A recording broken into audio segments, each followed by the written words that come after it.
Сёння, паважанае гаспадарства, нас чакае, я думаю, вельмі цікавая размова. Мы пагаворым пра палітычную партыю, увогуле пра все партыі, пра ўсю сістэму палітычную Беларусі, якая усталявалася пры Лукашэнцы. Но канкрэтна наша размова пойдзе пра аб'яднаную грамадзянскую партыю. Гэта партыя вядома ўсім, гэта партыя Лябедзькі, Дабравольскага, ну, даже, скажем так, у нейкім чыне там і Канапацкай, да? Мікалая Казлова. Мы зараз ведаем усе і ведаем вельмі добра, што людзі з гэтай партыі аказаліся ў атачэнні Святланы Ціхановскай. І шмат хто з нас думае, што Святлана Ціхановская знаходзіцца пад уплывам гэтых людзей. Шмат хто з нас думае, што гэтыя людзі не прабеларускія, не пранацыянальныя. Шмат хто чаго думае, і таму я сёння хачу прадставіць вам чалавека, который у гэтай партыі быў не проста радавым удзельнікам, ён быў у свой час кіраўніком абласной менскай арганізацыі. Правильно кажу? Так. Александр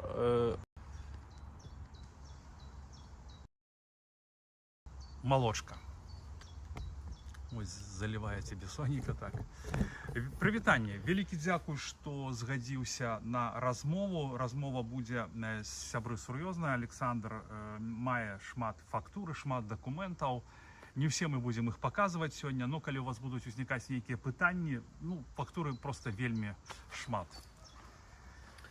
Вітаю ўсіх, асабліва падпісчыкаў спадара Пятрухіна. Ну, з чаго мы пачнем? Задавай пытанне. Пытанне задаваць, так? Вось я паставіў зараз на экран дакумент. Твоя заява аб тым, што ты сыходзіш з партыі ў сувязі з тым, што тебе не спадабалася то, што партыя АГП падтрымала, на твой погляд, пра расійскую кангламерацыю, Ціхановскую, Цыпкалу, Бабарыку. Вось ты выразіў незгоду і праз гэта сышоў. Ну, давай тогда пра бытавое. Як даўно ты ў Польшы, як ты уладкаваўся тут, ну а потым пачнем ужо. Ну, па-першае, невялічкае ўдакладненне. З партыі я не сыходзіў. Заява была напісана ў ліпені 2020 году, калі на нараду палітрады аб'яднанай грамадзянскай партыі было вынесена пытанне на галасаванне падтрымліваць гэты трыумвірат, які на той момант ужо склаўся, альбо не падтрымліваць. Я выступіў катэгарычна супраць. Я ўжо не памятаю, там было, можа, яшчэ 2 чалавекі, якія таксама не падтрымалі гэта. Але мне здаецца на сённяшні дзень, што так дэманстратыўна і актыўна выступіў я на той момант. Вось. З партыі я не сыходзіў, я публічна проста напісаў гэтую заяву, выклаў яе ў сябе на Фейсбуку, склаў сябе публічна паўнамоцтвы старшыні Менскай абласной арганізацыі аб'яднанай грамадзянскай партыі ў знак пратэсту. Нават там парушэнні, мабыць, дзеючага статута, я ўжо дакладна не памятаю. Вось. Ну і ўсё. А з партыі я не сыходзіў. Ну, сорі, я не так, значыцца, я не так понял, ну, не так зразумеў.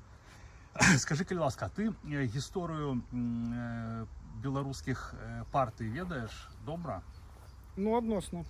Ну, давай тады вернемся у той шчаслівы момант. Ты, наверное, тады был яшчэ зусім маленькі, калі, ну, я так думаю, калі Лукашенко, да, калі Лукашенко прыйшоў да ўлады, падкрэслю, абсалютна легітымна, таму што мне было тады 20 гадоў. Я ў першы клас пайшоў. О, ну, бачыш, я Усё маё жыццё прайшло пры Лукашенко. Я не быў ніколі там, не займаўся палітыкай, на жаль, вось. І як я мог судзіць, Лукашенко, ну, абсолютно легітимно за яго галасавалі людзі, таму што ён абяцаў вярнуць фабрыкі заводам. Ось. І менавіта тады гэтыя партыі яны абразоўваліся і партыя АГП таксама. Што ты распавядзеш пра АГП таго кшталту, калі вось Лукашенко прыйшоў да ўлады, яшчэ яе не захапіў пэўным чынам, людзі верылі ў перамены і хацелі нешта змяніць. Ну, ведаеш, я вось гэты перыяд з 94-го, дарэчы, я, мабыць, маю права маральнае разважаць пра гісторыю. Я скончыў гуманітарны універсітэт і па дыплому маю права выкладаць гісторыю. Вось. Таму скажу так, з 94 па 99-2000 Лукашенко будаваў той палітычны падмурак, на якім ужо потым збудаваў усё тое, што нам давялося пабачыць у 2020. Пасля таго, як распаўся Савецкі Саюз у 91 годзе, адносная меншасць насельніцтва, гэта такія былі, у любым грамадстве гэтую адносную меншасць заўсёды называюць пасіянарый, захацелі займацца палітыкай. Яны палічылі, што прыйшла эра дэмакратыі пасля распаду Савецкага Саюзу, і у Беларусі вось у 90-е гады, асабліва вось у першую палову 90-х, вось з'явілася гэтае вялікае жаданне ствараць партыі палітычныя. Ну і на той момант вось з'явілася аб'яднана. Там, дарэчы, было две партыі, потым яны аб'ядналіся. Вось, но гэта ў сутнасці не мяняе. Вось. А людзі ішлі ў партыі, пасіянары ішлі ў партыі на той момант. Але так здарылася, што ў 94 годзе у нас адбыліся сумленныя выбары. На гэтых выбарах ужо падаўляючая большасць беларускага грамадства падтрымала кандыдата спадара Лукашенка. Вось. Чаму падтрымала? Ну, як пісалі і сведчылі некаторыя гісторыкі, беларусы былі задаволены ў сваёй большасці тым жыццём, якім яны жылі да 91 года. У падаўляючай большасці. Іх задавальняла тая стабільнасць, якая іх пачала задавальняць ужо з пачатку 2000-х. Вось. І людзі прагаласавалі ў 94 годзе за кандыдата Лукашенко, які абяцаў ім вярнуць усё тое жыццё, якое ў них было до 91 года. Я запушчу фабрыкі, я запушчу заводы, неважна якім чынам, ну і будзем арыентавацца на саюзніцкія адносіны там і на братэрскія адносіны з Расіяй. Тады ж была другая альтэрнатыва, быў спадар Пазняк. Спадар Пазняк заклікаў фактычна да пабудовы пранацыянальна прабеларускай дзяржавы, якая павінна была інтэгравацца ў бок захаду. Мне падаецца, што ён перабаршыў з беларускай мовай, потому что я помню свой настрой, я ж был, ну, я был ватай, обычной ватай, и я сказал, как это он хочет, чтобы по-беларуску, я ни в коем разе не буду за гэта галасаваць, ну, я сур'ёзна гэта кажу, і мой сябра, знаёмы, вельмі разумны чалавек, таксама рускамоўны, ён сказал, я таксама не буду падтрымліваць Пазняка. Праблема ў тым, што Пазняк арыентаваўся на пабудову вось такой, мабыць, на правядзенне паступовай палітыкі беларусізацыі. І я ж памятаю гэтыя гады, я ў 94 годзе пайшоў у школку, і вось некаторыя мяне запытваюць, слухай, спадар Александр, а чаго ты так, ну, так размаўляеш больш-менш адносна добра па-беларуску? Дарэчы, я не лічу, што я добра размаўляю па-беларуску. Але я яшчэ закрануў тыя часы, калі вось у нас у школе вось тое, што было пакладзена з 91 па 94, мы яшчэ адносна тады вывучалі так 50 на 50. Беларуская літаратура, руская літаратура, гісторыя Беларусі выкладалася па-беларуску. Беларускую мову вывучалі адносна вот так 50 на 50.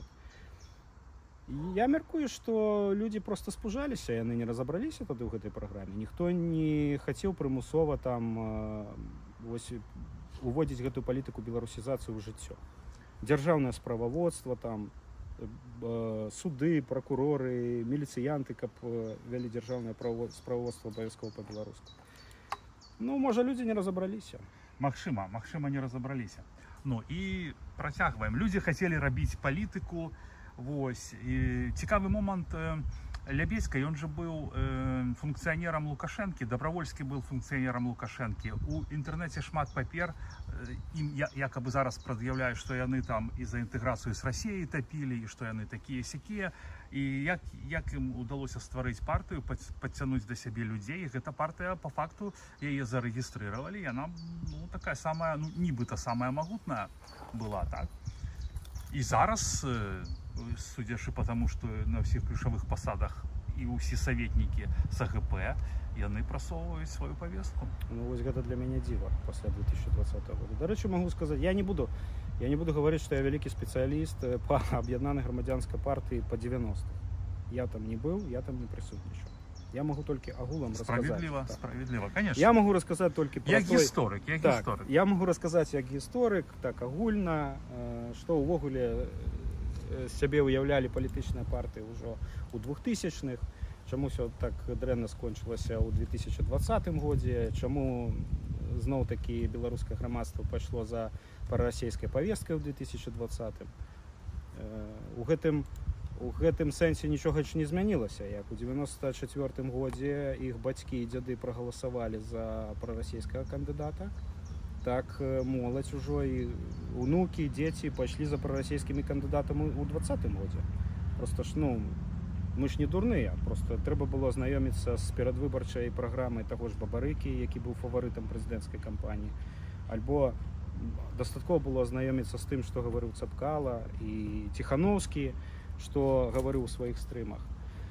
Вось. Я не магу сказаць пра 90-е. Мяне там не было, я там не удзельнічаў. Я удзельнічаў у партыйным жыцці, займаўся апазіцыйнай палітыкай дакладна з 2009-10, актыўна па 2018. Вось давайте тады вось за гэты перыяд і паговорым. Але агулам я магу апісаць, чаму палітыка, незалежная палітыка фактычна была згорнута ў пачатку 2000-х. І пачаму так все так. Да, конечно. То бок людзі прыйшлі ў палітыку, і пасіянары прыйшлі, яны бачылі, што гэта легальна, гэта бяспечна, яны хацелі мяняць краіну, у некаторых, мусіць, нават былі і грошы, і яны людзі ўкладаліся, былі і ўкладвацца ў бізнесоўцы. партыі. Вось. І што здарылася потом? Чаму людзей так ад палітыкі адгарнула? І я думаю, што ўсе, шмат хто памятае, да, як Лукашенка зганьбіла пазіцыю, то што ён казаў, што яны там прадажныя, што яны там ідуць на паваду, такога ж не было, да гэтага ж неяк дайшло, так? Тут мне здаецца, што вялікая віна беларускага грамадства. Зноў таки скажу, падаўляючая яго большасці. Вось тыя пасіянары і меншасць, вось у 90-е яны адчулі свабоду і пайшлі і пачалі займацца палітыкай. Пачалі ствараць палітычныя партыі, пачалі ствараць грамадскія аб'яднанні, пачалі аб'ядноўвацца, пачалі актыўна ўдзельнічаць у выбарчых працэсах, а потым усё гэта згарнулася. Згарнулася яно прыблізна ў канцы 90-х, у пачатку 2000-х. Чаму? Таму што фактычна у пачатку 2000-х, па-першае, ўжо ў 96-м годзе былі падпісаны вось гэтыя першыя дамоўленасці з Масквою аб будаўніцтве саюзнай дзяржавы. Потым у канцы 90-х, у пачатку 2000-х прэзідэнтам Расійскай Федэрацыі стаў Владимир Владимирович Путін. І яму пайшла пруха на самой справе. Чаму? Таму што ён атрымаў вялікія кошты падчас свайго прэзідэнцтва на нафту і газ. І фактычна з пачатку 2000-х у Беларусі спадар Лукашенка пачаў рэалізоўваць сваю перадвыбарчую праграму 94-го года. Ён пачаў пускаць у краіну танны расійскі газ, танную расійскую нафту, запусціў фабрыкі, запусціў заводы, фактычна выканаў сваю перадвыбарчую праграму 94-го года. І гэта былі тушныя годы, гэта былі прадпрымальнікі, там усе такі жылі, там, всем было файна. Я просто таксама памятаю гэты час, я там какие-то свадьбы вёл, і людзі плацілі, в смысле, былі грошы ў людзей, і калі грошы ёсць у людзей, то ўсім файна. Файнае жыццё пайшло. Так. Я таксама памятаю. Я памятаю, у 2003 годзе я скончыў 9 класаў і паступіў, зараз гэта ўжо коледж Салігорскі, а тады быў тэхнікум. І у вучняў тэхнікума пачалі з'яўляцца асабістыя аўто. Ну, шахцёры зажылі у Салігорску. Пайшлі такія адносна вялікія заробкі, людзі пачалі ездзіць за мяжу, пачалі адчыняць візы, ну і гэтак далей. І вось менавіта ў гэты перыяд, ну і адначасова з гэтым пачалася актыўная барацьба з апазіцыяй. Вось. І менавіта ў пачатку 2000-х людзі паглядзелі, што апазіцыйнай палітыкай займацца небяспечна, а жыццё можна і ў Беларусі пабудаваць, можна атрымліваць адносна добрыя заробкі, зарабляць. А якім чынам пачалі змагацца з апазіцыяй? Ну, я думаю, ты ж ведаеш... Нет, я ведаю, што ўбілі людзей. Так, вось гэтае палітычнае знікненне. Ну, разумным жа людзям было ўсё зразумела. Потым пачаліся праблемы ў людзей, вось тыя людзі, якія займалі грамадскую актыўную пазіцыю, ўжо тады пачаліся ў людзей праблемы на працы. Пачаліся праблемы, ну, ў асабістым жыцці проста. Ты ж ведаеш, ты ж грамадскі актывіст, так? Не, ты ведаеш, як тебе працавалі. Не, гэта я ведаю, но гэта было... Так, я понял. Ну, гэта... Я таксама займаўся актыўна грамадска-палітычнай дзейнасцю у сваім родным горадзе Салігорску і адчуў гэта ўсё на сваёй скуры. І так просто здарылася, так склалася, што беларусы абралі пайку. Ну, я бы так сказал. Ну, слухайте, давайте, ну, ведаешь, Саша, мы белорусы, давай мы будем про партию казать, потому что, ну, мы сами заўсёды ведаем, что во всем виноват народ, да, и у Лукашенко, и есть пассионары. По-іншаму не я. Ну, конечно, ну, просто что, мы же кажем про партии, так, ну, вядома, да, что люди, ну, конечно, ну, глядите, калі, например, человек пошел в политику, и он смотрит, что убили Красовского, Ганшара, и думает, да ну его нафиг. Так. А у кого почались проблемы, он думает, слушайте, да ну его нафиг. Ну, все же нормально, то бок у меня есть адукация, есть, я лучше пойду працаваць, что я буду иметь проблемы. Но это не значит выбрать, ну, у прамым сэнсе выбрать, ну, холодильник. Ну, я так лічу. Тому что, калі б, я, например, на своем примере хутенько скажу, что калі б, например, за меня весна не платила штрафы, мне б дали пару штрафов по 2000 рублёв, я подумал бы, да ну его нафиг. Отдам и буду тихонько жить. Ну, понимаете, это не значит, что я бы выбрал холодильник, понимаете? Я просто был бы напуган и подумал бы, да, и правда, я же свадьбу вел, что мне там? Жил же нормально, зачем мне это блогерство понадобилось? Вот. Ну, и... Ну, так бачиш, ти ж сам переказав ситуацію. Ну, так. Ну, чому люди відмовилися від політики? Так. Бо стало все зрозуміло. Стало зрозуміло, у кінці 90-х, у початку 2000-х. Ну, хорошо. Стало зрозуміло після референдуму в 96-му році. До чего все да, я помню, мне за его было стыдно. Я помню, как мы голосовали у театра, и мне было так соромно за это, что так за эту мову. Там, ну, тогда была зовсім іншая свядомасць. І ведаеш, я тобі яшчэ скажу, што беларусы, ну, яны былі не гатовыя да, у большасці сваёй, таксама падаўляючай большасці, займацца палітыкай. Не той менталітэт.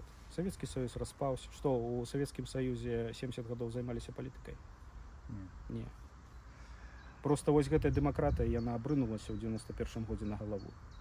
Хто хацеў, хто меў некую свядомасць, той пачаў займацца. Але гэта была меншасць грамадская. Ну, оно заўсёды так. Вот 5-10% гэта пассіянары, а астатнія людзі, которые там могуць далучыцца у нейкі момант. Ну окей, як гісторык, до того, как Лукашенко пачаў распраўляцца з апазіцыяй з актыўнай і пашла танная нафта, як раслі партыі? Імпэтна, з якой прагрэсіяй? І потым как стала? Я могу сказаць за перыяд з 2010 по 2020. Понятно. То бок опускаем. Першае дзесяцігоддзе. Ну, людзі перасталі ісці ў партыю, а ў перыяд з 2010 по 2020 года гэта увогуле былі ўжо мёртвыя структуры. Вы маеце пад увагай партыю? Так. Ну, партыю АГП ў дадзеным Не, выпадку. тут я маю на ўвазе ўсё, напрыклад, і грамадскія аб'яднанні, напрыклад, таварыства беларускай мовы. Я быў чальцом таварыства беларускай мовы. Я ведаю, што гэта была фактычна мёртвая арганізацыя ўжо наперад падзеямі 2020 года. Я ведаю, што такая ж сітуацыя была ў тым жа БНФ, Беларускі народны фронт. У АГП я персанальна гэтай справай займаўся, таму я магу сказаць, што людзі перасталі ісці ў палітычныя апазіцыйныя партыі. Вось увогуле гэты прыход скончыўся у другім дзесяцігоддзі 21 стагоддзя, а распачаўся ён вось з пачатку 2000-х. То есть, когда разогнали ось тот знакомитый, ну, типа, железом по стеклу, когда вот Садкевич был, когда был Нечаев. Асабліва, ведаеш, тут яшчэ ёсць такі момант. У 2010 годзе незалежныя прафзвязы гарнякоў, незалежныя прафзвязы ўвогуле па Беларусі, а яны падпарадкоўваліся БКДП, Беларускі кангрэс дэмакратычных прафзвязаў. Яны ўзялі лозунг на ўзбраенне афіцыйна прафзвязы па-за палітыкай. Вось менавіта пасля гэтых падзей плошчы 10-го яны ўзялі гэты лозунг. І яны сказалі так, мы выступаем за дыялог з уладай, за сацыяльнае партнёрства, а прафзвязы па-за палітыкай. І 10 год яны сядзелі на гэтым лозунге да падзей 20-го года, а потым увогуле праваліліся. Вось такая ситуация склалася. Яна склалася з пачатку 2000-х, пачала складвацца. Ну хорошо, вы кажете, что мертвые парты. Я просто зараз покажу приклад, покажу поседжання. Значит, это Клецкая районная организация, Объединенная гражданская партия, протокол. Вот 18-й год. 18-й год. Значит, в этой организации значится всего на учете 185 членов. Это просто показательный приклад, и он такой самый яскравый. Присутствовало 4 человека. Значит, вот тут написано, какие, значит, повестка, избрание руководящих ревизионных органов Клецкой районной организации. Вот тут написано. И проголосовали все единогласно за. Ось, вельми подобно, як у Лукашенка. Ну, конечно, башно, да, что просто такая на безальтернативной основе. И малая колькость, да, и никого не пропоновали. Да, это, конечно, не сведчасць на 100%, что партия мертвая, але это такі вельмі красамоўны прыклад, что гэта жудасная, как бы, несоадносность. Ну, такой, что это за палітычнае жыццё, когда прыходзіць на собрание, да, 4 человека з гэтага. Вось. Ну і там сябры шмат дакументаў, які я глядзеў. І яшчэ мы звярнулі увагу, мою увагу звярнуў гаспадар Александр. Сейчас я вам таксама покажу, что у партыі, да, вельмі шмат. О, а я тут, блин, я не вкинул тут этот файл. Короче, сябры, сори, с телефона веду, все, нет мне прощения. В общем, там средний возраст, там, значит, Клецкая организация тоже, вот почему-то там она так попадает, это Могилевская область, так, Клецк, или нет? Нет, там Минск, сори.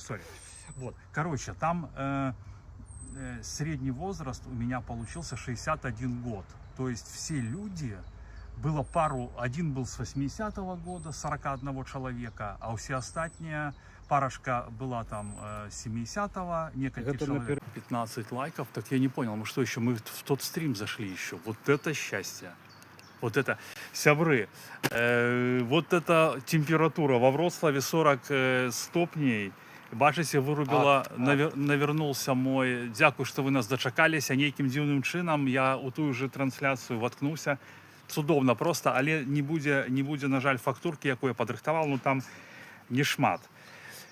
Вось, мы скончылі на тым, что сярэдні ўзрост чальцоў партыі был вельмі вялікім. От 60 до 70 год. От 60 до 70 год. То есть понятно, что там не было свежей крови. Ну, я нічога не маю супраць узроста, можна быць і ў 70 актыўным, але калі все ж таки асноўны ўзрост такі, гэта таксама сведчыць аб тым, што что-то не то з партыяй. Чуть-чуть хотя бы, чуть-чуть, там, не ведаю там на колькі. Вось, и окей, значит, сколько вообще, згодна законодаўства, ну, паколькі вы былі там старшынёй, да, вы ж ведаеце эти моменты, там же трэба было списки носить у Міністэрства юстыцыі, да, колькі ўвогуле прадугледжваецца колькасць чальцоў партыі?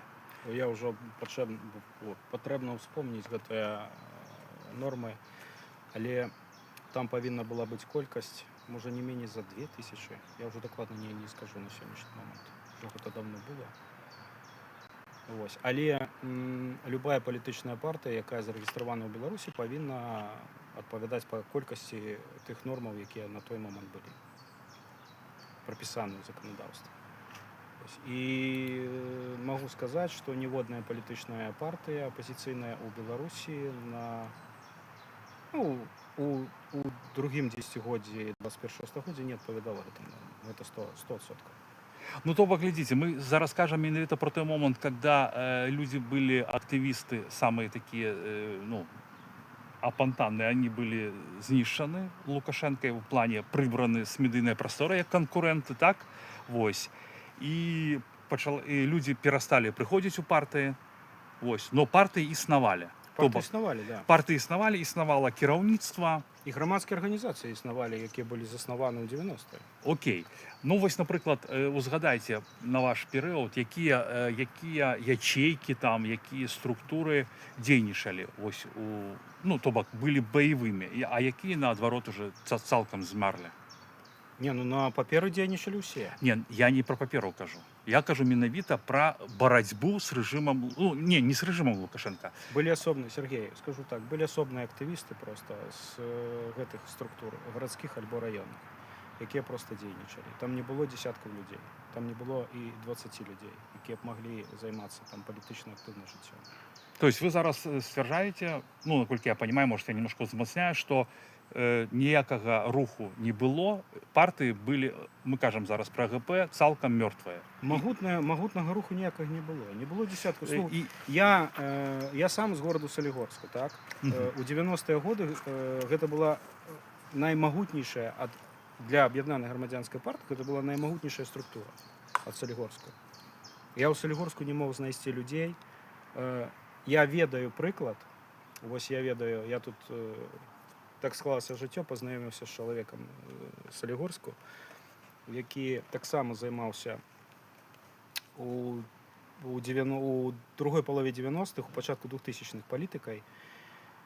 І ён ведае прыклад, калі з Салігорску у пачатку 2000-х выехала па палітычных матывах 50 сем'яў у Бельгію толькі. Гэта была вось з 99 по 2001 гады, так, гэта быў такой вялікі перыяд палітычнай міграцыі з Беларусі. Толькі з аднаго Салігорску выехала больш за 50 сем'яў у Бельгію. Яны ўжо тут жывуць, маюць свае дамы, сем'і, грамадзянства атрымалі. Ну, гэта праз пераслед. Так, людзі з'язджалі актыўна, пачалі актыўна з'язджаць у пачатку 2000-х. Адныя з'ехалі, другія паглядзелі на гэта ўсё, увогуле перасталі займацца якой-небудзь палітычнай дзейнасцю і засталіся там адзінкі просто. Просто адзінкі заставаліся. Прынцыповых людзей, якія вось, ну, мабыць, дацягнулі да 2020-го, да 2018-го, калі я яшчэ актыўна там займаўся палітыкай. Бо я таксама, мяне крыху, скажу шчыра, падзадаўбаў гэты ціск пастаянны, вось, калі я займаўся ў Салігорску актыўнай грамадскай палітычнай дзейнасцю, там ціск просто быў неймаверны. Мяне прэсавалі па-страшнаму. Ну, хорошо, мы вернемся до партии. То бок, да, я зразумеў, што былі людзі, якія на свой страх і рыск свядома ці несвядома пагаршалі сваё жыццё, лезучы, так скажем, ну, на ражон. Так. То бок, яны, это был іх выбар, ну, нічога тут такога. Это асабісты выбар. Да, асабісты выбар, ну, это было на іх страх і рыск, і партыі тут амаль былі там ні пры чым. Ну, правильно? Ну, так. То бок, я вось так вырашыў. Не, вырашыў. калі чалавек хоча займацца палітыкай, ніякіх праблемаў, ён ідзе, цікавіцца перш за ўсё праграмай партыі, уставам, прыходзіць. Так, мне вельмі блізкая ваша праграма, блізкі ваш устав. Піша заяву, уступае, афіцыйна атрымлівае сяброўскі білет, уступае ў палітычную партыю. Гэта выбар кожнага чалавека. Хочаш займацца, займайся, не хочаш, не займайся і не уступай партыю. Ніхто нікуды не зацягваў. Ну, хорошо. Ну, глядзіце, вось ёсць мёртвая партыя, да, ёсць, напрыклад, у вас там, ну, Лебедька был кіраўніком. а яна нічога не рабіла, а было пару, ну скажем так, як зараз нас называюць маргіналаў, да, Мгм. актывістаў. Вось. Активистов. Вось як бы і вся сила. Хорошо, ну а то, што спісы ну, носяць у міністэрства юстыцыі, фіксуюць гэты партыі, яны ж ну, таксама павінны былі бачыць, што сярэдні возраст чальцоў партыі там 70-60 гадоў, і што ну, партыя фактычна існуе на бумаге, ну, на паперы. Ну, гляди, уже можно отказывать. Так, так. Есть два варианта отказу. Перший вариант отказу. Альбо там працавалі люди несвядомыя. А другі вариант отказу. Все ведалі. У тым ліку спецслужбы Рэспублікі Беларусь. Для чаго гэта рабілася, я магу распавесці. Гэта рабілася для таго, каб ствараць палітычную канкурэнцыю ў Беларусі. У вачах захада. В вачах захаду, перш за ўсё. Так сталася, што калі спадар Лукашенко умацаваўся пры ўладзе ў пачатку 2000-х, ён жа пастаянна лавіраваў. Ён здзяйсняў шматвектарную палітыку на самой справе. Паміж захадам, паміж Расіяй, паміж... Вось як зараз ён выкручваецца, так, пасля падзей 2020. Вось то там нейкі пасланнік трампаўскі прыедзе, перамовы з ім вядзе. Ён скажа, ён абавязкова скажа: мы ваши сябры, ребятки, выпустим там 300 политзаключенных, только адмяніце нам санкцыі. Потым назаўтра ён едзе ў Москву. Вось так яно рабілася з пачатку 2000-х. Вось калі, напрыклад, узнікалі некія, ну гэта ж вельмі проста, вось не дамовіліся па коштам на газ і нафту, не дамовіліся па выдачы нейкага чарговага крэдыту. Мы разварочваемся ў сваёй палітыцы да Москвы за аднім месцам, а до захаду разворачиваемся тваром і починаємо вести діалог з заходом. Ну і Москве ж треба було показати: глядіть, у нас є тут змагары, політичні партії, такі, які існують. Ось коли я не буду гэта все контролювати, і коли ви не будете домовлятися со мною, яны ж прийдуть до влади. Это все такая, ведаешь, ось я могу сказать, что до нейкай пэўнай ступені, до 2020 года я так само знаходзіўся ў нейкіх таких ружовых акулярах, так?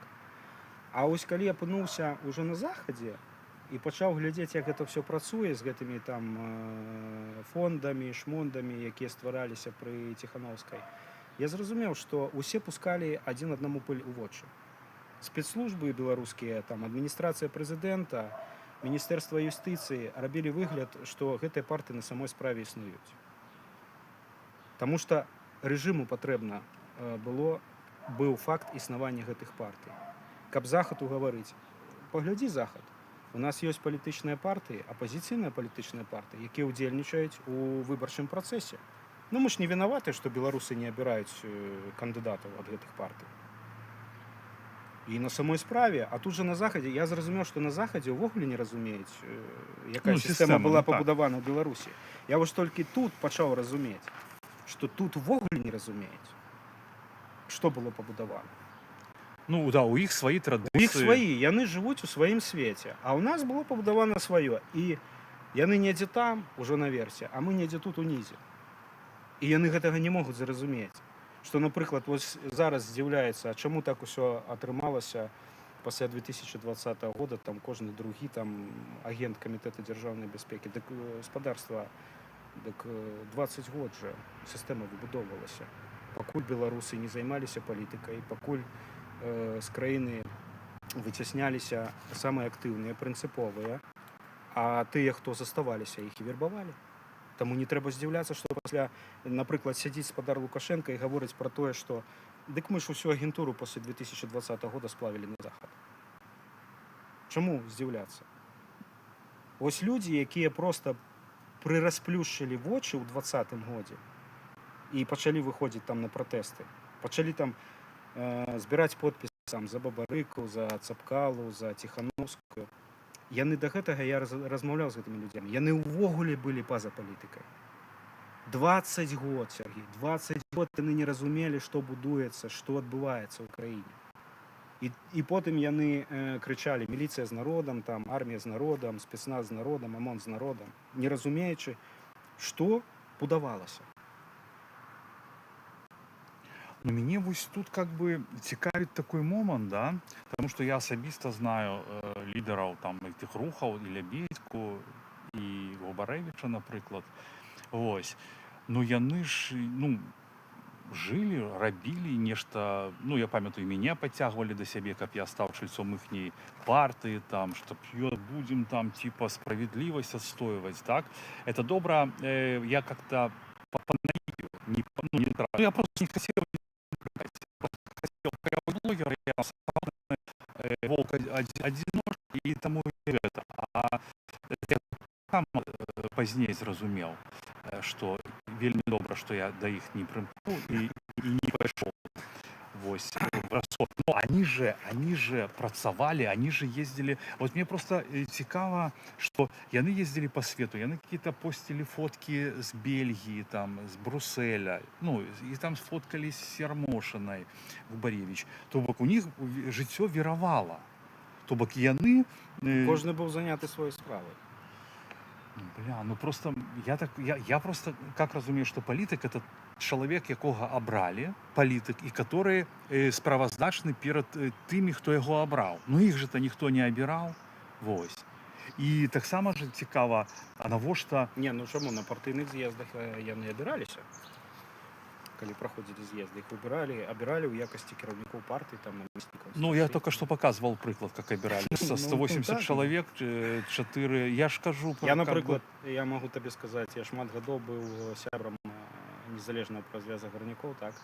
Я могу сказаць, як можна было пад сваіх людзей сфарміраваць канферэнцыю, каб абраць нужнага чалавека. Не, ну мы зараз кажам пра дзейнасць партыі. Глядзіце, то, што іх же прымалі там, ну, напрыклад, там, на захадзе, там, а хто ім даў мандат, і што яны ввогуле рабілі, і, ну, навошта іх было фінансаваць, навошта было фінансаваць мерапрыемства, на которых вот я был у Вільнюсе, да?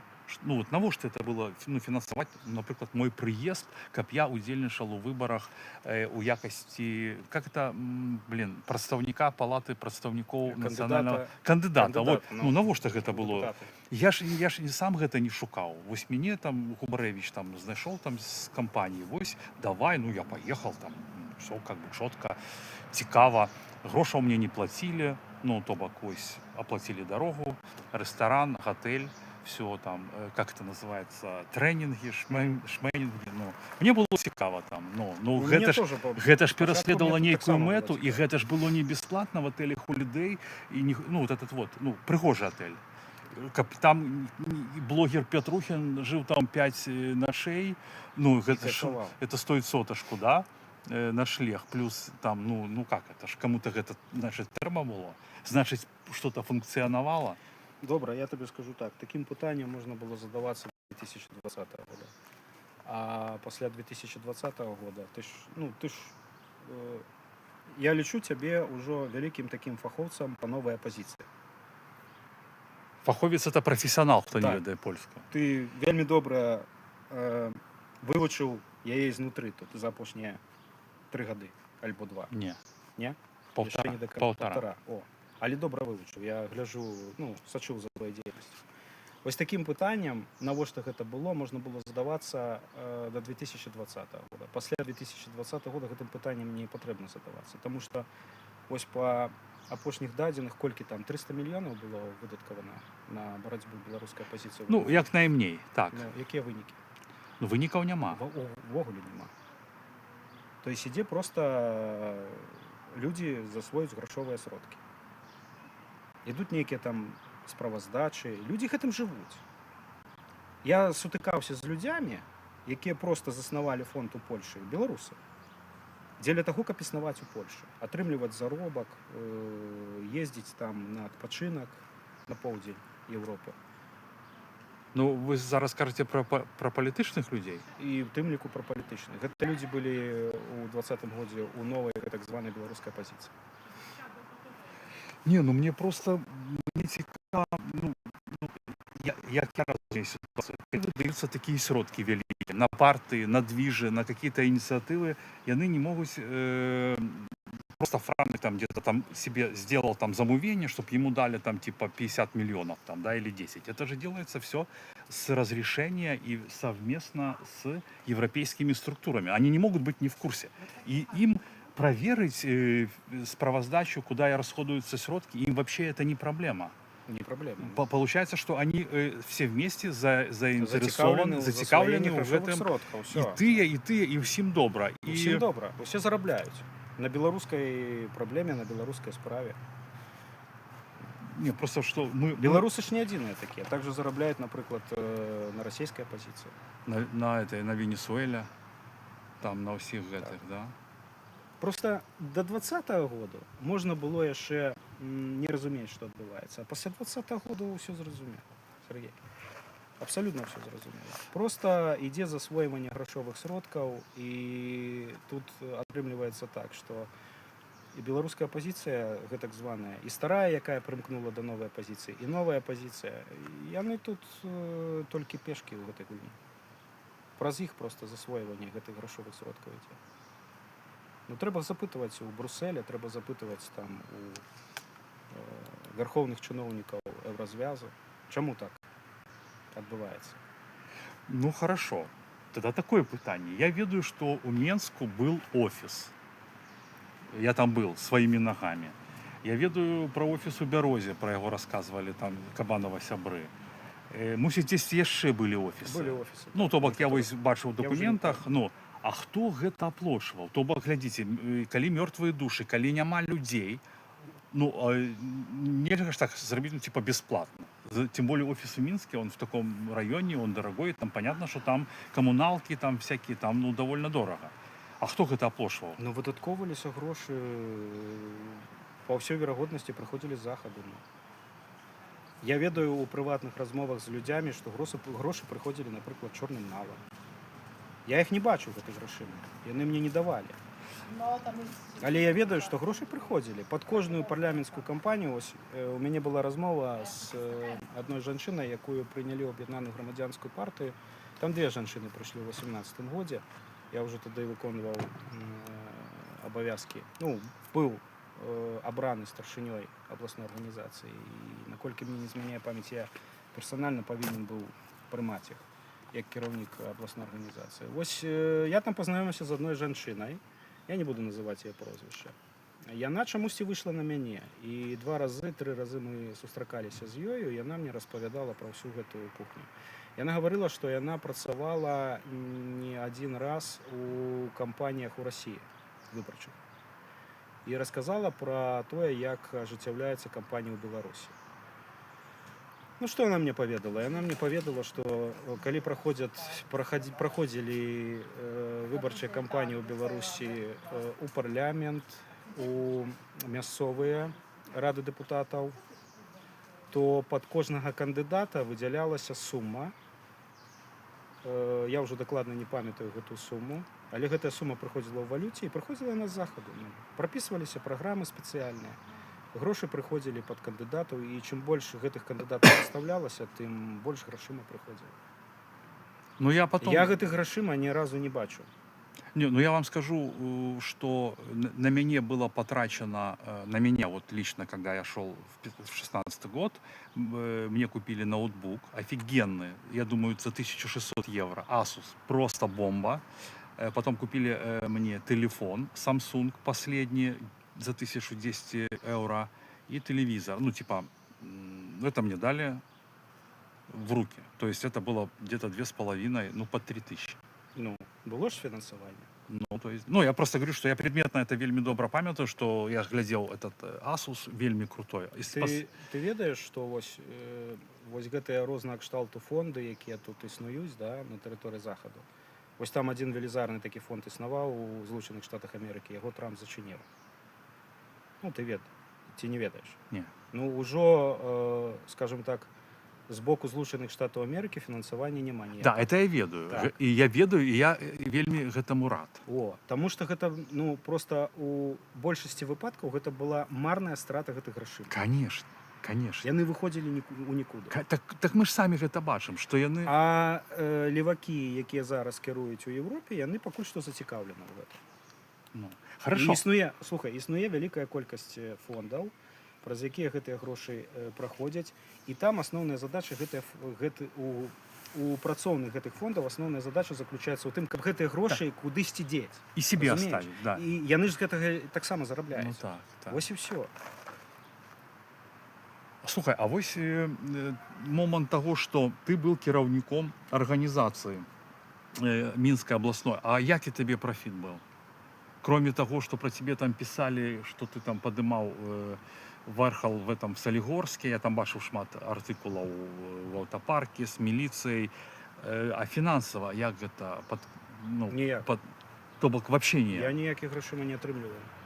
Хорошо. Один раз просто, калі я ўдзельнічаў у парламенцкай кампаніі ў 16 годзе, там за кошт партыі былі зроблены для мяне улёткі перадвыбарчыя. Ну, з маёй перадвыбарчай праграмай. І ўсё. Я ніякіх... Ну, калі, напрыклад, я ехаў у офіс цэнтральны, там аплочваўся, там, напрыклад, білет альбо кошт паліва.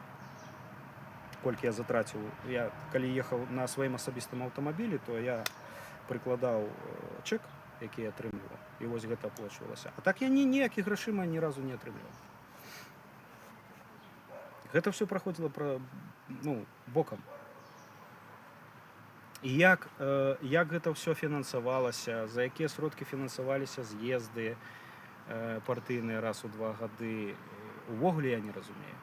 Мне ніхто ні разу, як чальцу і сябру аб'яднанай грамадзянскай партыі, як кіраўніку Мінскай абласной арганізацыі, ніхто мне справаздачы не даваў ні разу. Так атрымоўваецца, Саша, што ты у нейкай ступені, так же, как я, ты просто чумачэще. То есть так атрымлівалася. Ты нарывался на праблемы, ты праблемы атрымаў, только ты атрымаў іх свядома, у адрозненні ад іншых беларусаў, которые апынуліся тут, у Польшы, напрыклад. Не, глядзі, сітуацыя выглядае наступным чынам. Я ўсё сваё жыццё быў свядомым, палітызаваным. Мне падабалася палітыка. Я хацеў займацца палітыкай. Я хацеў займацца актыўна грамадска-палітычным жыццём. Я ім займаўся. Это па прыкладу бацькі, так? Так. Я прыйшоў у аб'яднаную грамадзянскую партыю і дзякую. Я атрымаў вялікі досвед.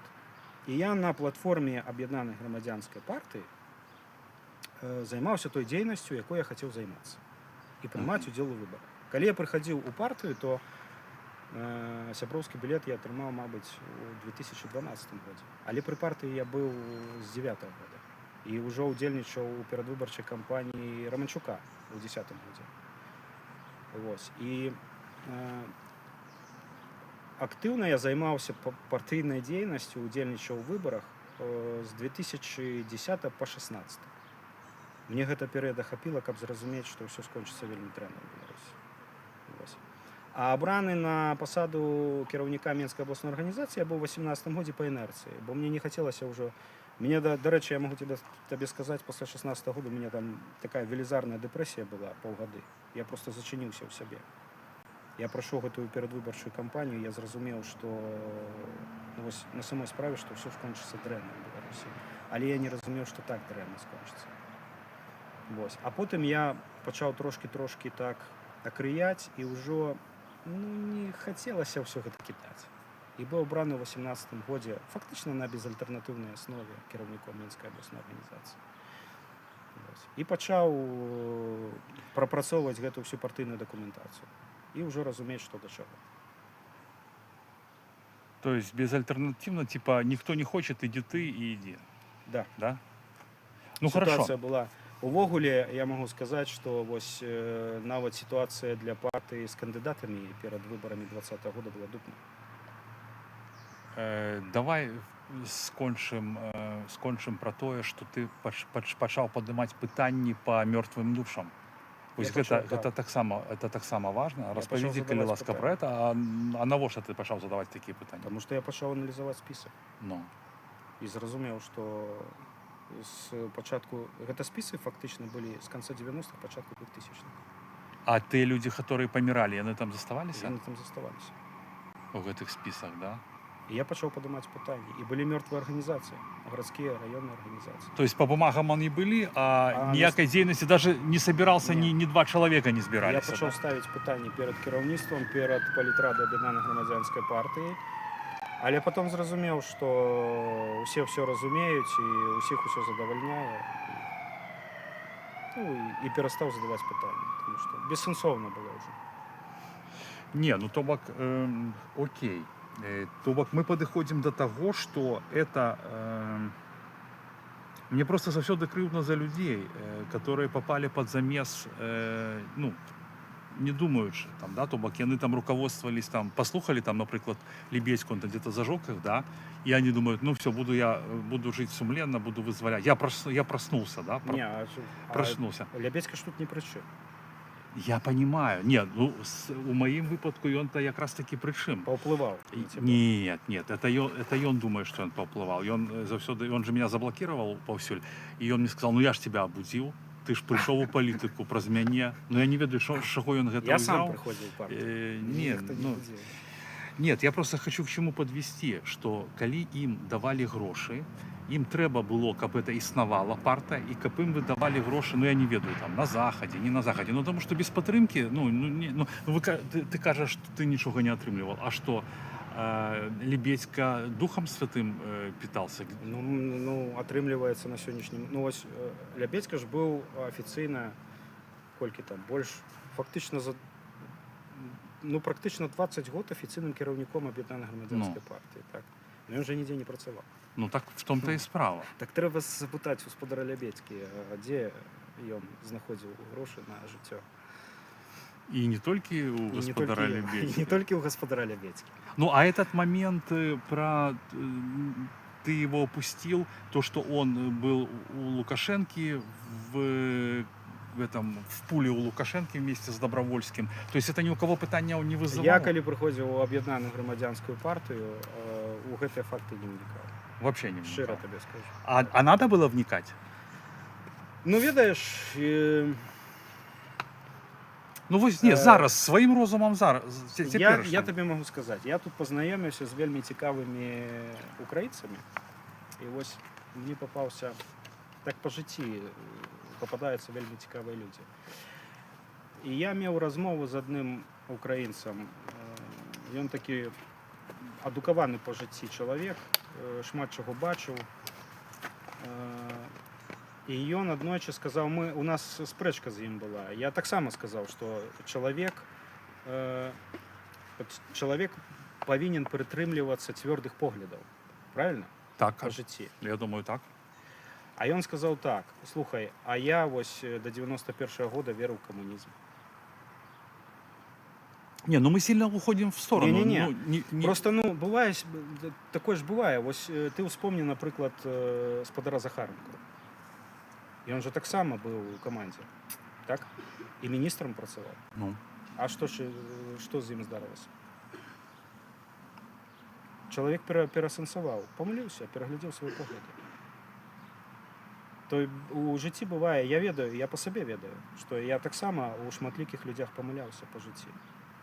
Потым перасэнсоўваў гэтую сітуацыю, і ўжо маё стаўленне да таго ці іншага чалавека было другім. А в Лебедька памыліўся, не? Шчыра кажучы, мне здаецца, што, вось я так скажу, Лябедзька гэта прафесійны палітык, які будзе пераследаваць свой інтарэс, нягледзячы ні на што. Я думаю, што, увогуле, калі вось так сказаць, то атрымліваецца, што Лябедзька памыліўся ў 94-м годзе, потым Лябедзька памыліўся ў 2016-м з Канапацкай. Там же была вялікае такое партыйнае каханне, з Канапацкай завядзем канапацкую парламент, ператрушым гэты парламент, перагрузім сістэму, якая будавалася. Там такія абяцанкі даваліся, што не дай божа. Он знал, что он специально это говорит, обманывал или... Конечно, ён ведаў, што з гэтага нічога не будзе. Канапацка ў парламенце нічога не магла зрабіць адна. У парламент заўсёды трэба заходзіць пры дэмакратыі, партыі, ствараць кааліцыі. І тады ты што-небудзь зробіш. А вось гэта ўсё было лапша на вушы. Канапацкая зробіць, Анісім таксама Анісім была заведзена ў 2016 годзе ў парламент. Ну так. Гэта была Я тобі скажу, для чого гэта рабілася і чаму я йшов у вибори на вибори у 2016 році як кандидат. Тому що білоруська влада спужалася, і існувала така думка, що спужалася подій 14 року і 15 в Україні. Крым. Крым. Спужаліся і подумали, што вось зусім мала засталося да стварэння Магілёўскай, Гомельскай народных рэспублік, Віцебскай. І існавала такая думка, што улада дзеючая будзе дамаўляцца з апазіцыяй, нават з той апазіцыяй, якую яна прыкарміла і кантралявала. І таму вось гэта была адзіная надзея, што ў краіне могуць пачацца нейкія змены. Трэба ісці і нешта рабіць. Але я побачыў гэта ўсё, потым зразумеў, чаму Канапацкая была прызначана ў парламент. Дарэчы, я ў добрых стасунках з Канапацкай застаўся. Она хорошая тетка? Добрая. Да? Да. Потому что я тоже ее ведаю. Ну, особисто, если сустракался, мы с Кабановым там что-то заезжали к ней, там, я уже не памятаю. Мяне крыху здзіўляе зараз то, што яна там выстаўляе у сябе на асабістых старонках. Але Канапацкую ведаю асабіста, я нават супрацоўнічаў з ёй, я там скідываў некаторыя дакументы па карупцыі, якія ў мяне былі. Ну, меў такую надзею, што можа Канапацкая там неяк узрушыць справу па Садоводску. Не, бессэнсоўна. Бессэнсоўна. Слухай, а вось бацька Канапацкая, ён фінансаваў партыю?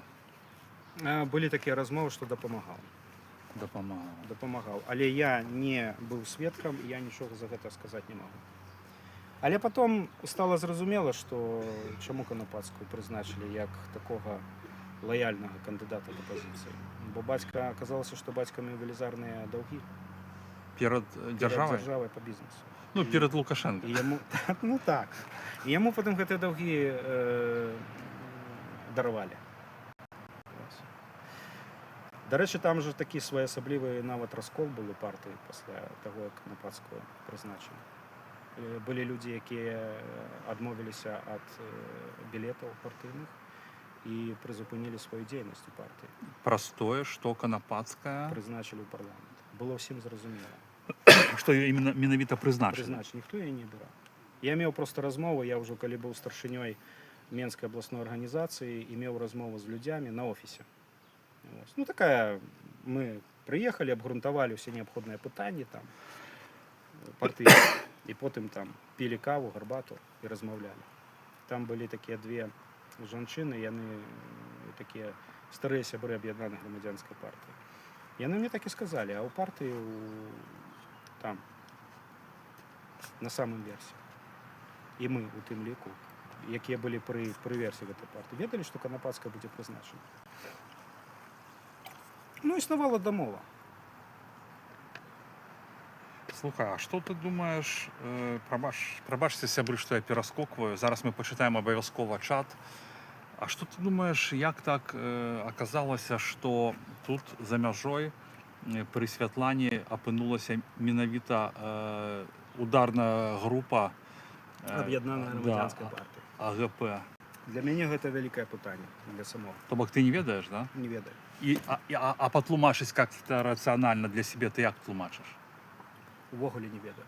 Я толькі ведаю, як уздымалася пытанне падтрымліваць Ціхановскую ці не падтрымліваць. Вось я пасля гэтага напісаў гэтую заяву і ўсё. Далей мае ўжо сцежкі з маімі былымі партыйцамі разышліся. Ну, а вось то, што как бы мы сёння кажам эти папяровыя партыі, мёртвыя душы, і калі вярнуцца ў 20-й год, да? Сергей, я цябе пераб'ю. Прабач.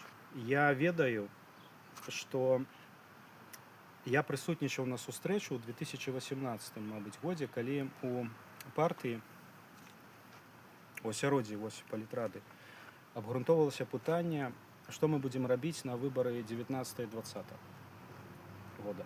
19 гэта выбары былі ў парламент, а ў 20-м годзе былі выбары прэзідэнцкія.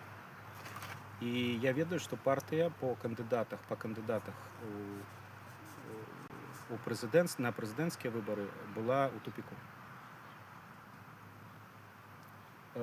Я прысутнічаў пры гэтай размове. Было прапанавана спачатку спадару Дабравольскаму. Дабравольскі адразу адмовіўся.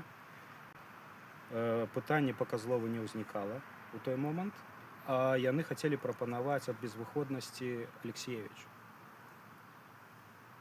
Тады я яшчэ Ну, пісьменніцу. пісьменніцу, да, я яшчэ так сядзеў, думаю, боже, ну якая Алексеевич, ну? Які палітык з Алексеевич? Такі ж палітык, як са Святланай Ціхановскай. А, я что-то подумал, она в партии была у вас, да? Не.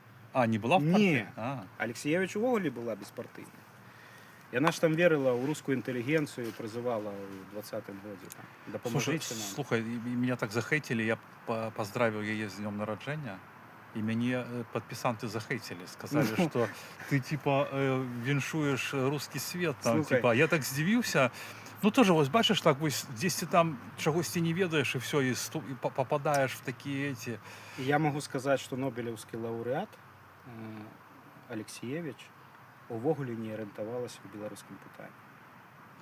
І ў расійскім таксама. Магчыма. Я просто чытаў на беларускай мове, на расійскай не чытаў, у турме чытаў яе творы, мне спадабалася, і все. Ну, як пісьменніца, яна Я не вникал, ну реально там. Я просто думаю, ну раз человек пишет такие книги, ну как бы ок, мне зашло. І ось, я там не цікавився там ейними там політичними поглядами, а тут бачите, ну я-то не політик, как бы, но все равно прилетає. Ось, а так думаешь, а был бы политиком, все, сожрали бы сразу. Ну так. Все, не прошел бы там наступный. Вот, На наступную каденцию. да, и так, не, вот смотри, а яшчэ, насколько я памятаю, з того, калі я уже пачаў цікавіцца і там чытаў, АГП, яны ж пастаянна прымалі ўдзел у выбарах. Так. Пастаянна, Лябедзька там, уже апошні раз просто от Лябедзькі ўсіх ванітавала, поэтому Ну, там, я он ж і просто говорю, настолькі быў у 18-м годзе вось партия стояла ў тупику. несостоятельны, там, да. И вот из-за того, что вот эти партии бумажные, вот я вертаюсь до 20-го года, да, меня это питание вельми хвалює, что столько, такая великая креативная масса людей ходила на протесты, так, люди обудились, а где были партии, которые, блядь, основали 20 годов? Где были люди, которые ездили, вот, представляли белорусов по этим Брюсселям, которые там у Вильню меня привезли, которые, ну, принамсі могли бы сказать, ребята, надо действовать так, так и так. А оказалось, что яны тут, у частка за мяжой, и закликаюсь, вы выходите там под молотки, а частка сидит у турме.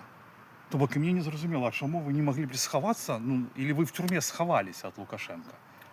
Чому ви не узначали? Конечно, калі там, Так например... яны не были запатрабаваны. Ну, я не, ну как не бы, Статкевич не был запатрабаваны или Северынец. Ну, послухайте, Сергей. Магчыма, я чагосьці не догоняю, но я думаю, что если бы калі б были люди, которые, ну, думают, ну, все, я типа лидер, я знаю, что робить, я выхожу на баррикады и кажу, типа, погнали. Ну, как бы даю, как бы, як дзейнічаць, потому что мы продумывали гэта, мы шакалі гэты момант 20 год, мы змагаліся. А так оказалось, что люди альбо ў турмах сидять гэтыя лідары, альбо з'ехалі на захад, і адтуль, типа, кіруюць. А вы выходзьце под молотки. Ну, па-першае, глядзі, самыя ж такія яскравыя лідары, яны ж у самым пачатку апынуліся ў турме, яшчэ вясной. Ну, хто мог узначаліць гэты працэс? Ну, напрыклад. Ну, Северынца посадили, Статкевича. Яны ж были затрыманы. Ну, слухайте, так правильно, так я ж и пытаюсь. А остатние просто, ну... Так а я ж и пытаюсь. А что, нельзя было сховаться? Их нет. Яны ж вышли наоборот. Яны ж выходили на пикеты Тихановского. И мне было дивно, что яны подтрымали Тихановского. Ну, так яны выходили на пикеты, в тым-то и справа. То бок яны ж там не то, что там где-то тихонечко там где-нибудь поехали в лясок, чи там, ну, на дачку, на сховище, сядзець, чакаць, калі пачнецца. Калі...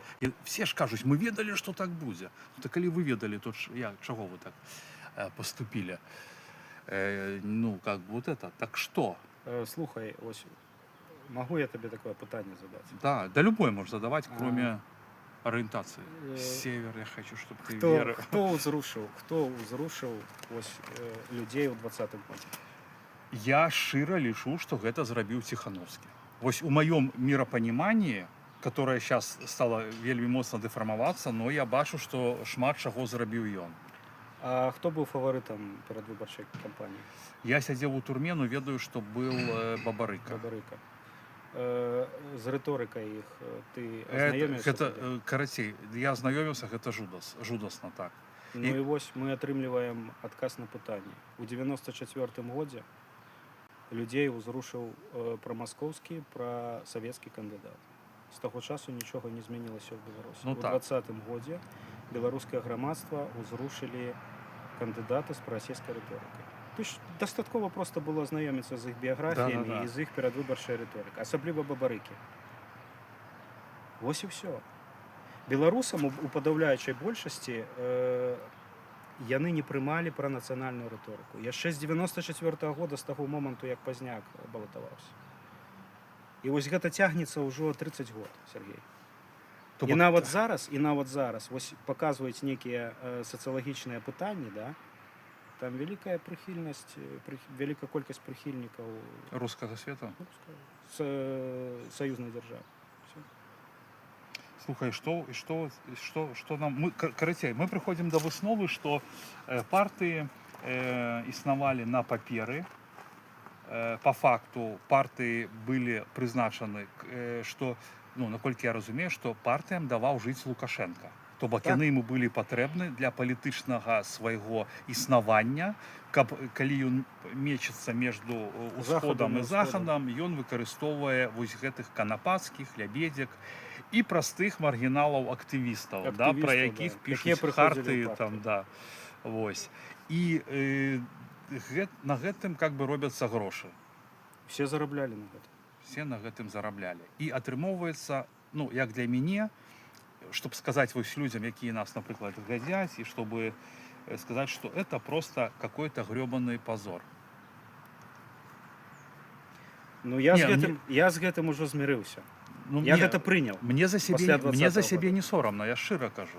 Вось мне за сябе не сорамна. Як я себе поводзіў, то, что я рабіў, мне за сябе не сорамна. Но если б я был в этой схеме, бля, ну мне было б просто капец. То есть так обманывать людей, ну людей, навошта, ну обманывать, пускай нават яны і пассіўныя, пускай яны там во всем, ну іх нельга обманывать. Ну нельга. Прычым так бессовестна, і гэта же нікуды не вядзе, гэта нікуды не вядзе вообще. Это вообще никуда. Это просто кучка людей, которые каким-то чином людей не... и по-русски не могу сказать, и по-белорусски. Людей, которые не маюць сумлення, каким-то, как-то так яны вывернуліся, асядлалі гэтую хвалю потоков, и ездят, прославляют Беларусь, кажут за белорусов. И тогда ездили, ранее. Ну, их пускали, их финансовали. И то, что кажут, вось там Лукашенко, 30 год завел нас в жопу. Хорошо, а как бы можно было бы сделать, если бы у нас была нормальная оппозиция? Что бы было? Коли бы у нас была сумленная оппозиция, что бы было? Коли б не было мертвых партий. Слухай, што ты... Ну так гэта павінна было грамадства гэта выбудоўваць з пачатку 90-х. Люди. Так. Шмат людей. Шмат людей. Ага. То бок это получается, что Лебедьки не сами виноваты. Это обставины так склались. Ну падаўляючая большасць, велізарная падаўляючая большасць беларускага грамадства адмовілася ад палітыкі. Так. Потому что была танная нафта. Я ажыццяўляў сваю перадвыбарчую кампанію ў 2016 годзе. У мяне пасля яе рукі апусціліся. Да, я памятаю, что всем было пофиг. Это пофиг. был пипец просто, Сергей. Усім было ўсё роўна, усіх усё задавальняла. Быў заробак, была кватэра, якую там пабудавалі на танны крэдыт. Танная расійская нафта, танны расійскі газ. Всё. Крэдытики подкидывали. Тогда понял, тогда значит яны не так сильно виноваты, потому что так склались. Да. Так яны, не, так яны ж першымі ўбачылі гэта. Так. Яны паглядзелі на ўсё гэта Б. Так. Што ім трэба было рабіць? Што, ну я неяк прыстасоўвацца, або з'язджаць у эміграцыю, альбо ствараць дзейнасць апазіцыі. Ага. І яны выбралі другое. Ну, можа яны не хацелі з'язджаць з радзімы. Ну да, за гэта цяжка папракнуць чалавека. А тут атрымліваецца так, што ты увогуле можаш сабе ўявіць, што вось яны падтрымалі вось гэты праект, мае былыя аднапартыйцы, падтрымалі гэты праект Ціхановскі, да? І фактычна яны вось згубілі ўсё, таму што яны атрымліваецца так, што яны існавалі за кошт Лукашэнкі у гэты перыяд, таму што ён дазваляў ім існаваць.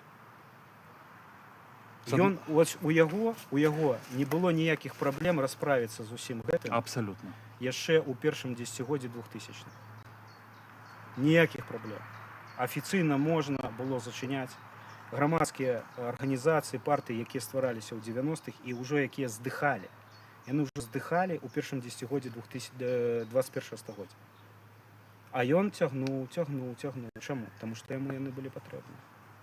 І дацягнуў да 2020 года. І быў шакаваны, калі зноўкі беларусы пашлі за кандыдатамі, якіх ён не кантраляваў з прарасійскай рыторыкай. Таму і пачалося адразу такое венцілава вясной. Вось такіх жудасных затрыманняў, напрыклад, зборшчыка подпісаў не было Ніколі. Такія жудасныя затрыманні распачаліся толькі падчас кампаніі 2020 года. Чаму? Таму што ён зразумеў, што не кантралюе гэтых кандыдатаў. Не кантралюе. То есть, если бы там был, например, Лебедько, ему было пофиг. Ну, я так, я Конечно. скажу условно, что... Вось і все. Да, блин.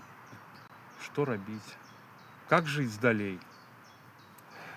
Как жить далей? Не Неяк жыць. А? Неяк жыць. Просто я могу сказать так. Вось, звяртаючыся до твоих подписчиков. Я могу падзякаваць Святлане Георгіевне Тихановскому, Бабарыку, у меншай ступені, может, Цапкала, за 20 год і за тое, што яны канчаткова дазволілі мне расквітацца з ілюзіямі. Ну, гэта вельмі дарагі кошт. І вельмі дарагі кошт. І гэта вельмі так цяжка асэнсоўваць то, што людзі... Я гэта асэнсоўваў 2 або 3 гады. І цяжка асэнсоўваць то, што людзі зноў пайшлі за рускім светам праз столькі год, то бок іх захапілі. А што ты думаеш, ну, іх захапілі Тихановскі, Маша Колеснікова, да, которая таксама там восхищался. Я ўвогуле не разумею, што было ў галаве вось у гэтай жанчынкі. Слушай, а что ты думаешь про Тихановского? И откуль он з'явіўся, и был ли он проплачаны? Мне здаецца, што быў. Я вось у гэтым зараз я ўпэўнены. Ну, паглядзі, чалавек гадамі жыў у Москве, у России. Ну вось калі я, напрыклад, так, я не люблю Россию. Я ведаю, што ўсе беларускія беды ад России. Так, я таксама. Вось і все. Я нават ведаю людзей, якія любілі Россию до 2020. Я размаўляў з украінцамі, якія яны любілі і наш палітычны рэжым, маліліся на яго, і любілі Путю любілі, а 22 год, ну, паставіў розум шматлікім людзям на месца. Тихановскі гэта для мяне гэта палітычны перавёртыш. Сёння ён так, а заўтра ён так. Сёння яму праплацілі, ён робіць гэты праект. Заўтра яму праплацілі іншыя людзі з іншымі поглядамі, і ён робіць для іх другі праект. З Тихановскім таксама ж усё было зразумела. А вось мне, ты ведаешь, не. Мне было зразумела. Я тебе скажу, что я ехал к нему, чтобы сесть в его этот автодом, чтобы вместе с ним я ховался, короче, там на Пинщине, да. Думаю, надо помогать Тихановскому. Я поехал и попал в пастку. Ну, тобак. Я просто скажу, что я ехал к Тихановскому, чтобы сесть в его этот автодом и ездить с ним, там, типа, шатать режим, понимаешь? Слухай, ну там же з'явіліся яшчэ падчас вось гэтай перадвыбарчай кампаніі. Ужо, мабыць, тады Тихановскага пасадзілі. Там же з'явіліся вось гэтыя фатаграфіі з яго сацыяльных старон. Так. Гэты сайт «Міратворац» унёс яго ў спіс, што ён заязджаў на тэрыторыю Крыма з тэрыторыі Расійскай Федэрацыі. А ведаеш, калі я зразумеў, хто такі Тихановскі? Калі ён сказаў, што мы, расейцы, украінцы і беларусы, браты. Это ўжо калі ішла вайна з 2014 года. Быў анексаваны Крым. На паўднёвым усходзе вайна ішла. Актыўная фаза скончылася, мабыць, у 15-м альбо ў пачатку 16-го, ўжо дакладна не памятаю. А для Тихановскага гэта ўсё прайшло міма. Не, ну он как бы вельмі дзіўна, это я вось зараз как бы кажу, тады штосьці я так на это увагу не звярнуў, ён же вельмі дзіўна вынырнуў і у яго вельмі хутка За год. разышоўся сам За заход. год до гэтых... Да, і заход такой, нічога сабе, 50, 100, 200 тысяч за год. Все было професійна раскручено. Ну так. Я просто памятаю, што ён мне прапанаваў з Кабанавым камеру. Он кажа, я себе новую куплю, а вам могу эту даць. Кабанов сказал, что нет. И он ввогуле прапанаваў нам на яго працаваць. Понимаешь? Но ты ж знаешь, как бы, лідары... Я ведаю гэтых людзей з Гомельскай, з Магілёўскай вобласці. Моя маці з Магілёўскай вобласці. Я часто там туды ездзіў. Там асноўная маса гэтых людзей арыентавана заўсёды была на Расію. Вось яны жылі рускім светам. І Ціхановскі не з'яўляецца нейкім выключэннем. Ён адкуль ён? З Гомеля? Кто? Ціхановскі. Так. З Гомеля. Вось. Мазыр, там у него клуб был, Мазыры там, да. Вось. І чалавек працаваў у Маскве, дзесяцігоддзямі адтуль не вылазіў. Все было зразумела. Напрацаваў там добрыя стасункі з тымі людзямі, якія потым... Я ведаеш, я не магу сказаць, што Ціхановскі мэтанакіравана дзейнічаў. Я думаю, што яго проста скарысталі ў цёму. Ён не разумеў да канца, як яго выкарыстоўваюць і чым гэта для яго можа скончыцца. Он думал, что это будет такая веселая игра. Веселая такая гульня, так. А посадят меня. А памятаете, как Белый легион посадили? 2 месяца и выпустят, так. Что ты там посидишь? И я так само был. Былі дадзены, можа былі якія-небудзь, калі ў яго непасрэдна нейкая дамова была з кімсьці, так, то можа яму былі дадзены гарантыі. Не хвалюйся, ўсё парашаем. Як, напрыклад, Бабарыку былі дадзены такія ж гарантыі. Ну, слухай, ну смешна. Чалавек прапрацаваў 20 год у газпрамаўскай структуры. Што такое газпрамаўская структура? Гэта ФСБ, гэта Москва, гэта Пуцін. І чалавек тут раптам зацікавіўся тым, як ён будзе ўзначальваць Беларусь. Паехаў чалавек на нараду ў Москву. Там сказалі, слухай, у нас тут праблемы ўзніклі. Канчаткова гэтыя дарожныя карты не можам падпісаць з канца 19 года. Там же ты ж успомні, што было ў канцы 19-го. Да, я памятаю. Там так. Ціхановскі таксама быў. Тут патрэбна нам неяк разабрацца з вашым галоўным. Трэба, каб ты выставіў сваю кандыдатуру.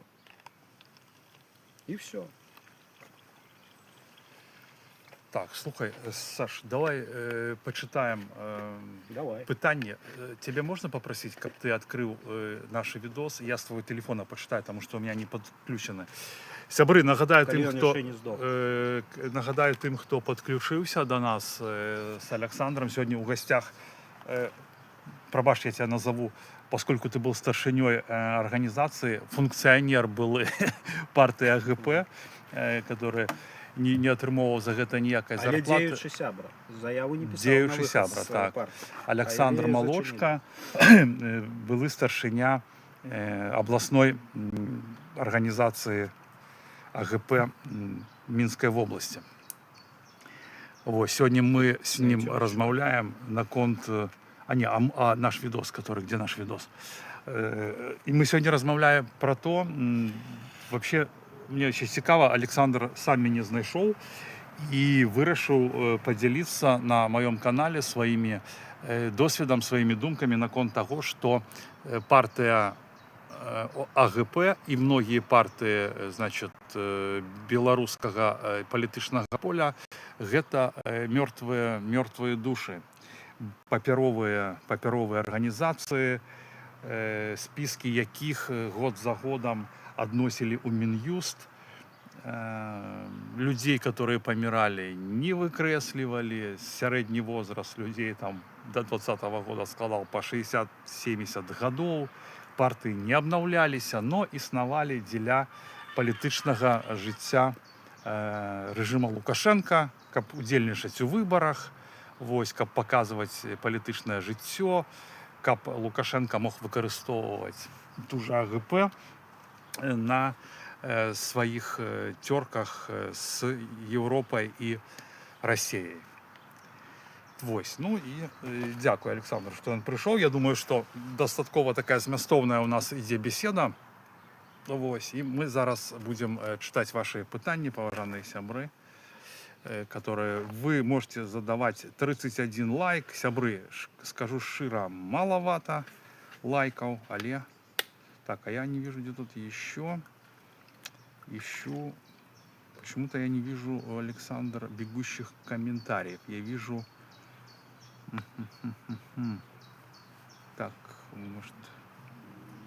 Сейчас, сябры, сейчас, поважаные сябры, зараз. Я просто не могу тут знайти питаннишков ваших. Вогуля, что-то... А вы на это заходили, на YouTube? Так. О, тут у вас осталось 5% этого. Да, так само. Так, у меня 69. Жудасное надворье мое. Сябры, у нас же сегодня полетел этот айфон, короче, не выдержал температуры. Не выдержал температуры. Так, где тут YouTube. Тут убежал у меня YouTube. Вот, вам пишут, очень нужный стрим. Там были хорошие вопросы, сябры. Сейчас я попробую, не открывается. У меня на телефоне читать вельми незручно, но буду читать с телефона, что робить. Буду читать с телефона. Вы там написали нормальных комментарів. Ось, зараз. У нас у Ваурославе жара страшенная стоит, сябры. 40 градусов. Еле выживаем тут. Еле выживаем. Так, вот бачу стрим. 91 зритель. Это цудовно. И ось я нашел комментарі ваші, сябры. Так, передусім, великий дякую за донати спадарині Василіні, спадару Оксиданту. Так, и першие нам закинули... Так, подождите, а я не все вижу. Там еще был один донат. Звук дренный. А, тут другой донат был в другом стриме. Сябры, всем великие дякую за донаты. За вашу підтримку, тому що ви ж самі ведаєте, що свободна журналістика, це свободна журналістика, да. І свободна журналістика крутить педалі, розвозить їжу. Яка працює не за грант. Да. Ну я, в принципі, і від гранта би не відмовився. Ну так, це питання, звісно, від нормального гранта, да, з нормальною справоздачею і перед удільниками, да. Так, Александр, очень верно сказано. Мы жили на костях Захаренко, Гончара и прочих жертв. Их также финансировали, как и офис сейчас. Показуха и откаты. Это не про Захаренко и Гончара. Имена пускай называет.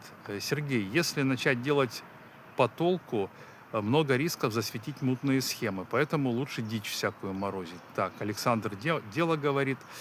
Так, ну а что он такого сказал, о чем ты не догадывался? Опять-таки, это только слова, ничем не подкрепленные. Друзья, я вам скажу так, что что скажите подкрепить? Потому что фактура есть, и он полетел у меня стрим на телефончик, я там кое-что показывал, Саша мне дослал вельми шмат шагов. Вядомо, что даденные людей мы светить не будем, замалюем, но что вам треба, напишите.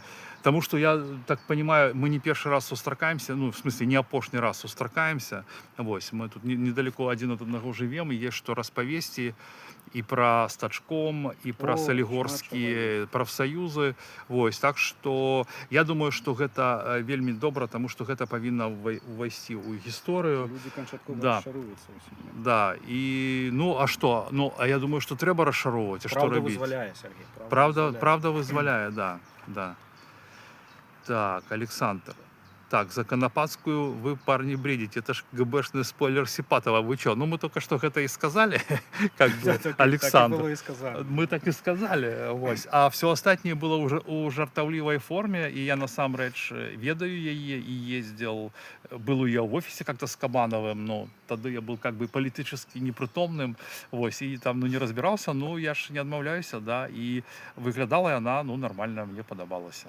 Ось. Я просто хочу додать. Я просто констатую тое, што я бачыў і ў чым я быў. Я не супраць каго не выступаю. Я просто зараз выступаю в якасці такого незалежнага назірадніка. Ну хорошо, а вось, напрыклад, кажуць, да, про Алібеську, што он Раймон. Он Раймон? Я не ведаю. Я не могу казаць про ну, тое, што я не ведаю. Ну понятно, ну просто он... гуляе некая паперка там у прасторах інтэрнэту, што була там дадзена падпіска. Ты просто скажи, я начальство комментовать не хочу, и все. Так он же мне не керівник зараз. Ну, я ведаю. Я ж адмовився. Ну, хорошо, так окей. Ну, давай, ты ж сам кажешь, ты сам заводил гутарку про агентуру, да? Ну, І ми самі бачимо эту, з Мартиновою зараз це був хід. Но вона себе, кстати, вельми моцно тримає удар.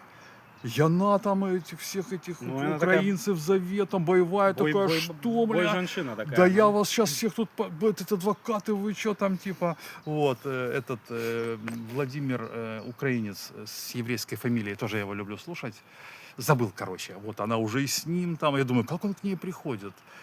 Как, ну, настолько разные, как бы, форматы людей. Шельтельман. Шентельман, Так, да, ну, да, я я так, ведаю його, ну. я так здивляюся, ну как, блин, ну не ведаю, как-то, ну дивно. Ось. Ну, я, до речі, на ефіри запрошають шматліки такі добрі українські журналісти. Так само не зрозуміло мені чому. Ну, Так, Северинец не авторитет, даже на зоне... Да ладно, там Люцифер не гонит, и на зоне не был авторитетом. Никто там не был авторитетом.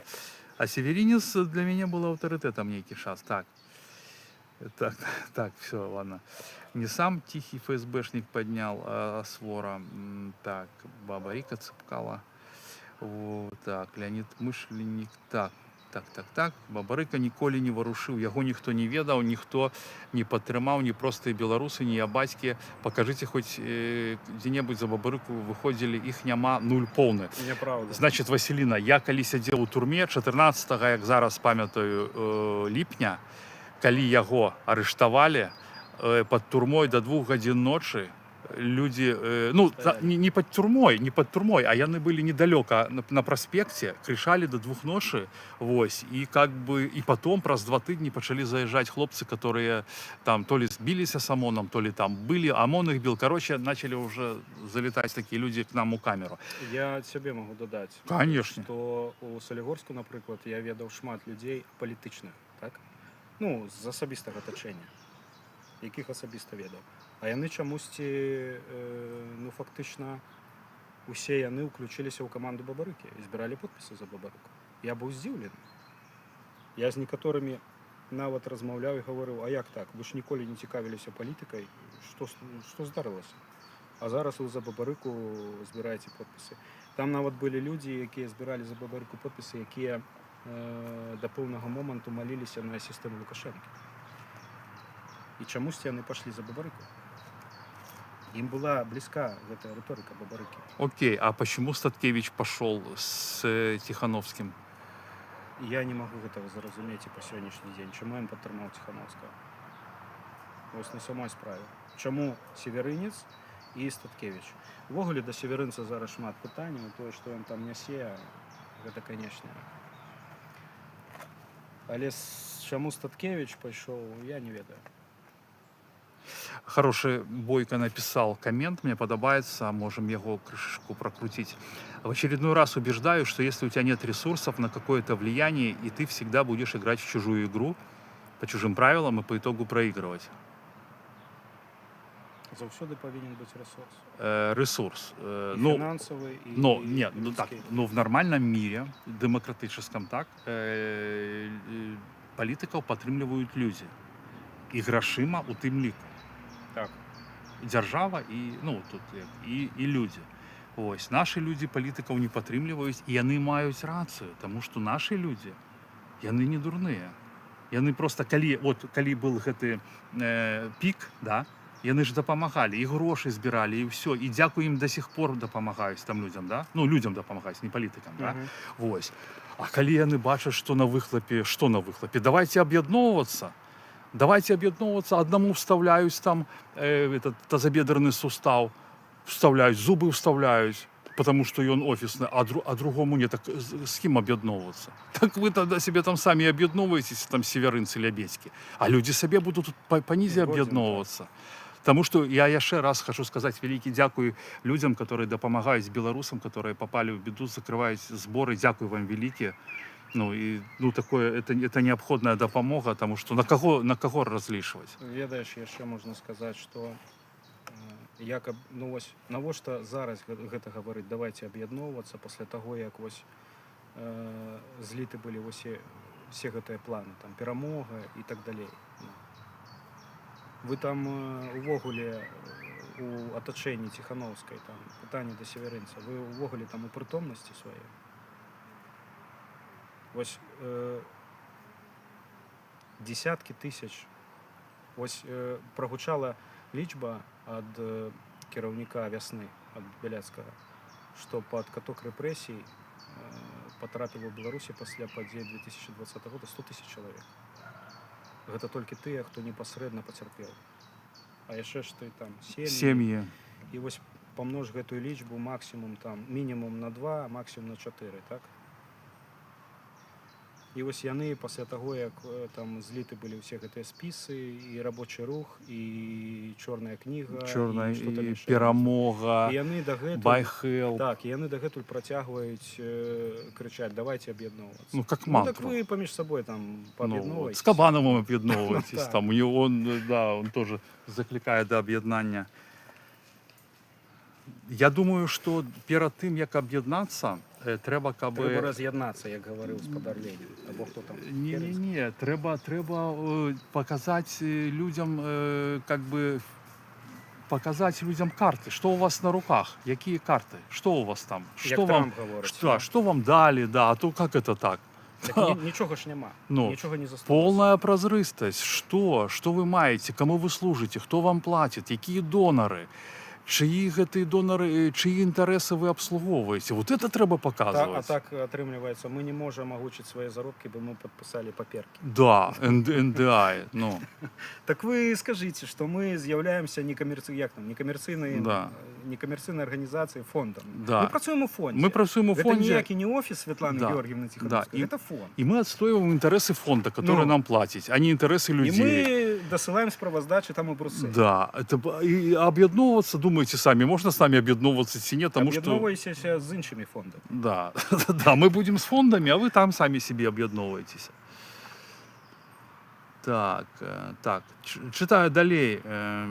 Так, ну тут спорят про Бабарика. Сябры, я вам скажу, підтримка Бабарика была шира. Я не хочу там была, и я знаю людей, и людей самое цікаве, я знаю людей умных, тобто, ну, кого я поважаю, и, думаю, ну как это так? Ну. Ведаеш, я ведаю одну жанчыну, яна таксама знаходзіцца тут у вымушанай эміграцыі, і яна была ў камандзе, падтрымала кандыдата Бабарыку. Якую ролю яна там выконвала ў Беларусі падчас перадвыбарчай кампаніі, я не магу сказаць. Але яна падтрымала Бабарыку як кандыдата ў 2020 годзе. Ведаеш, калі яна азнаёмілася з яго перадвыбарчай рыторыкай у 22-м годзе і сказала, калі б я азнаёмілася з ёй у 20-м годзе, то я б ніколі яго не падтрымала. Вось былі такія людзі. Так, тут пишут, очень нужный стрим, супер. Сябры, дякую, что вы это цените. Згодна тым, что Бабарыка наш Медведчук, але Медведчук про.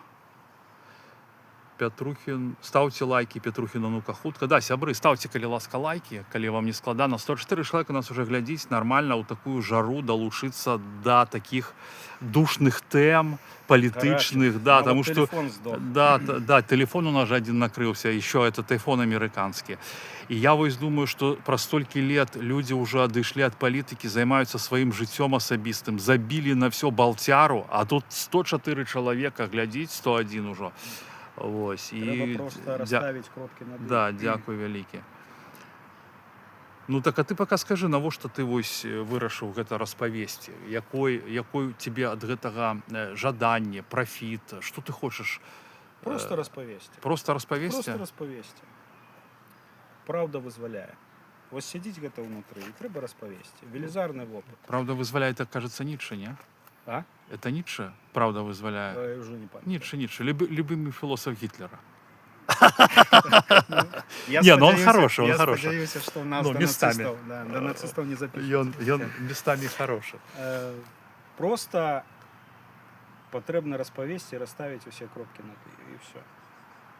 А як ти думаєш, ось гэты стрымы, да, ось калі мы там помрем, калі може там нешта памяняецца, іх будуць браць наши какие-то службы там или, ладно, не службы, а какие-нибудь институты, ну, для исследования. Это ж как бы атрымоўваецца показанні, сведчанні людей, якія былі у тэме Унутры. унутры, тым больш што ёсць же шмат папер, надо просто больше, конечно, іх тут ставіць, каб это было видно, потому что, ну, сябры, у нас полетел телефон один, и таму зараз тут няма у нас, няма магчымасці, але паперы ёсць, пішыце, мы будем працягваць гэты цикл перадач. Паперы ёсць, усе словы подтверждены. Да, усе словы, то, что кажутся, подтверждены.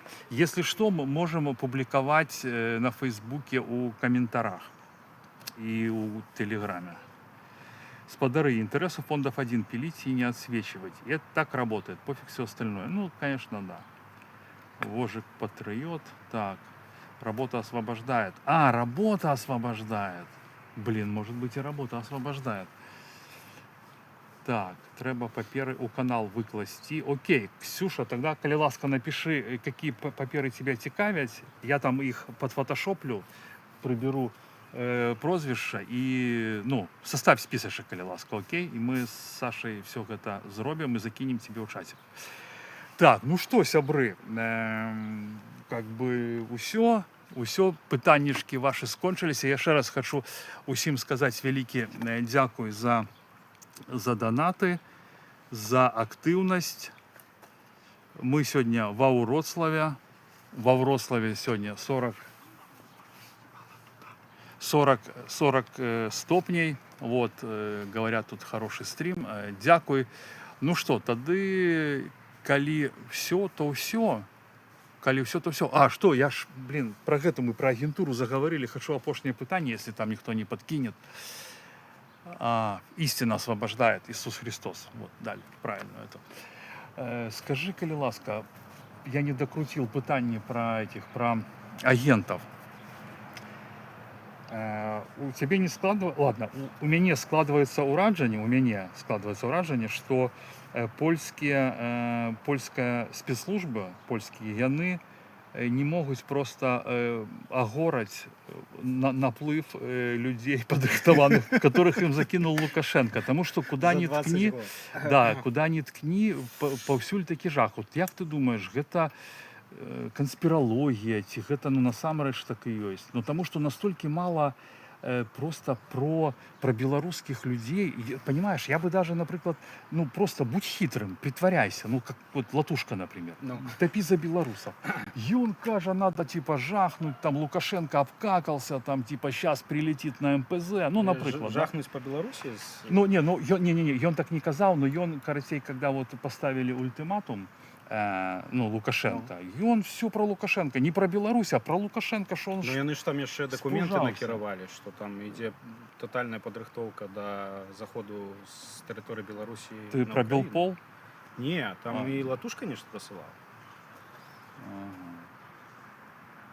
Ну, там все про этих детей украинских бегают уже 15 лет, там все с этими... Да это надо, конечно, но я думаю, что украинцы с детьми и без него разберутся. Так вот, так что с агентурой?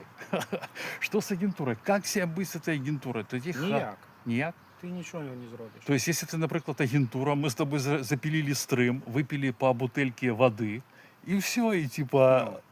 И потом можно про это не узнать, что мы агентура, ось, и все, и жить себе далей. Не трэба лічыць, што ў спецслужбах краін заходніх працуюць там занадта разумныя людзі. Я зразумеў тут, я, дарэчы, я жыў і фактычна год я пражыў у Галляндыі. Я працаваў там. Ну, там, наверное, хорошо тебе было. Я жыў у Германії, у Францыі пажыў. Вось зараз так здарылася, што ўжо ў Польшы, так? І я зразумеў, што людзі далёкія ад нашых праблемаў. Беларускіх. А яны не павінны... А спецслужбы тым больш. Так, они не павінны быць, ну, как бы... Таму не трэба здзіўляцца, што так адбылося, і, ну, у іх сваё жыццё. Нават у палякаў сваё жыццё. Конечно. Ім Беларусь 100 лет не патрэбна. Вот палякам, я могу сказаць, што палякам, конечно, яшчэ далёка да немцаў, асабліва да заходніх немцаў, альбо да Галляндыі, па ўзроўню жыцця, па усім, як тут яно павінна быць збудавана. Але палякі далёка адарваліся ад Беларусі. У іх зусім іншае жыццё. Яны ніколі не зразумеюць жыццё беларускае. Я нават зараз у мяне ў атачэнні там з'явілася пару таких добрых полякаў, з якімі я падтрымліваю зносіны, і я магу сказаць, што яны не разумеюць, я вось размаўляю з імі пра Беларусь, а яны далёкія ад гэтай тэмы. І гэта далёка не апалітычныя людзі ў Польшчы. Не, ну понятно, понятно.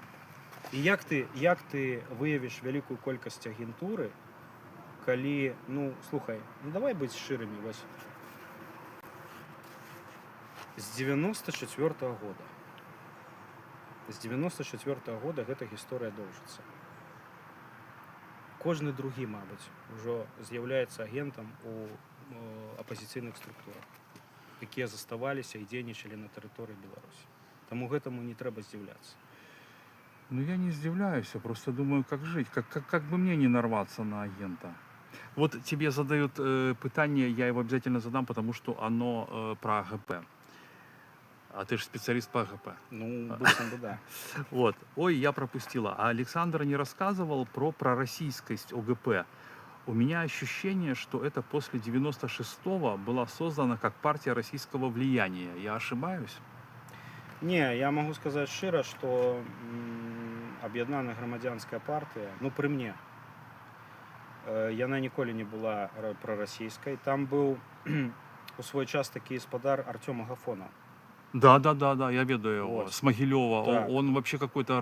Ён быў, дарэчы, калі здарыліся гэтыя крымскія падзеі, у аб'яднанай грамадзянскай партыі знайшліся людзі, якія падтрымалі анексію Крыма. І Агафонов ён увогуле кіраваў Менскай абласной арганізацыяй. Так, калісьці, да. до 14-го года. Яны ўсе былі, гэтыя людзі... Вычищены, выкинуты.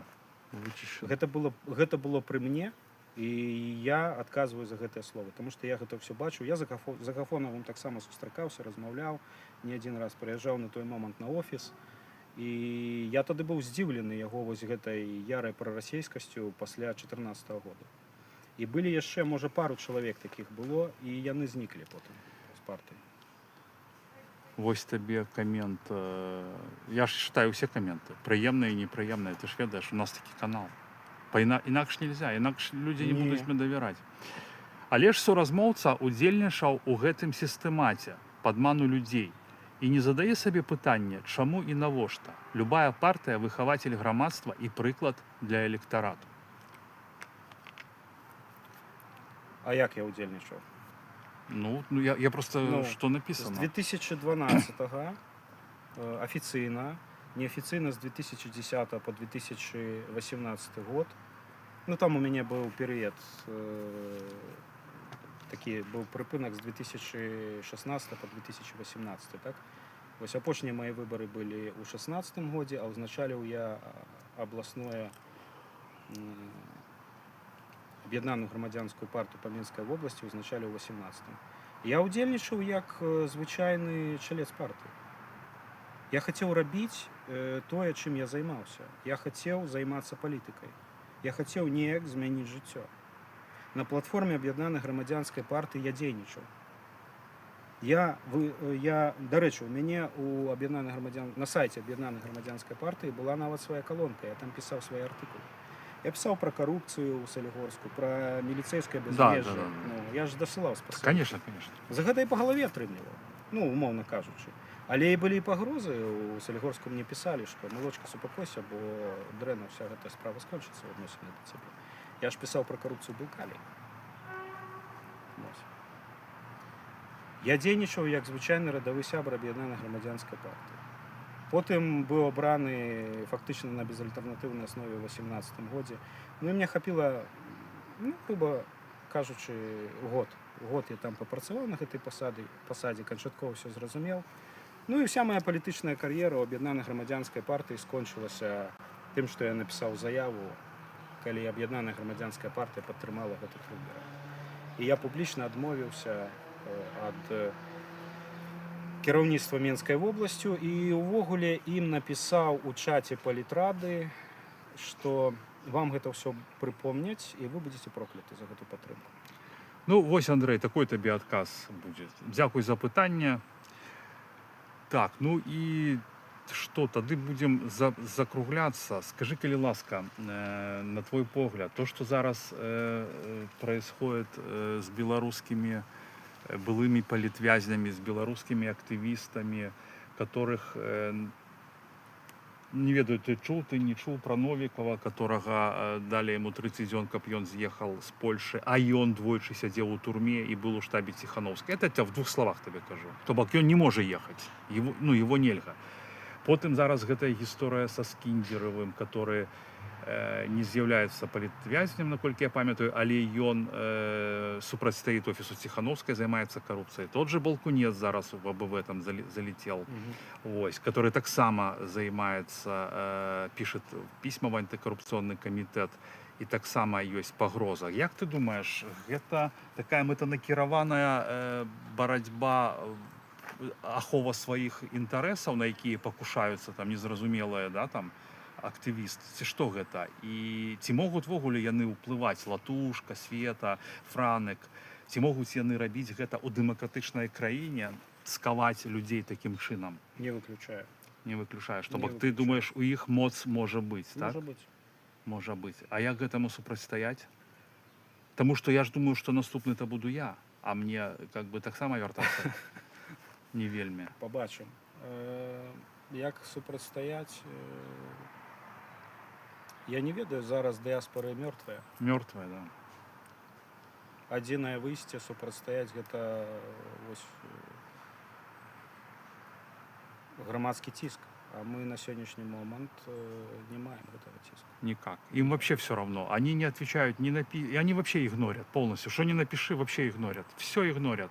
И, кстати, западные структуры, Хельсинский комитет тоже игнорят. Бог уж им пишешь вообще. Ну все сгнило, Сергей. Все прогнило. Сябры, диаспоры куплены, все сгнило. Смешно слушать, сябры. Ну, и знаете, даже если вам смешно нечто слушать, мы все равно задоволены, тому что поднять настрой человеку, это так само великая справа. Мы на гэтым будем с вами развитываться. Ось, Александр, скажите, пока на вас камера накіравана, словы развітання, 103 человека нас глядзіць. Ось. Что хотелось б сказать? Белорусы, якія яшчэ там засталіся сумленнем, трымайцеся, можа як-небудзь перажывем тое, з чым сутыкаемся зараз. Ну і падтрымлівайце спадара Петрухіна, глядзіце стрымы і дапамагайце. Жыве Беларусь! Жыве вечна! Сябры, ну на гэтым будем развітвацца. Дякую, что были с нами. Завтра, я думаю, что я выйду у эфир с Олесей Пархоменко. Яна привезла новины на конт наших списов политзняволеных. Ну, короче, есть новины. Ось жарко, так само не могу так шмат размовлять. Голова кипит. Вчера был Коршунов у меня. Поели шашлыков. Яшчэ тут один активист у меня был. Зараз Александр приехал. Ось, вам всем великий дякую. Чекаем книжку, аудиокнижку. Яна уже готова. В смысле, только треба на студии ее зрабіць. Сергея Пісецкага «Каханак Великой Медведицы». Цудоўны твор, и вясёлы, и глубокий, и про каханне, и про людей, про нас, про белорусов, про белорусов. Потому что я белорусов люблю. Ось. До побачення. Живе Беларусь, слава Україні, Боже храни Америку і нех жиє Польська. До побачення. Дякую вам. Ну, короче, у агульным итоге мы пробыли у эфира 10 тут годину 30 и там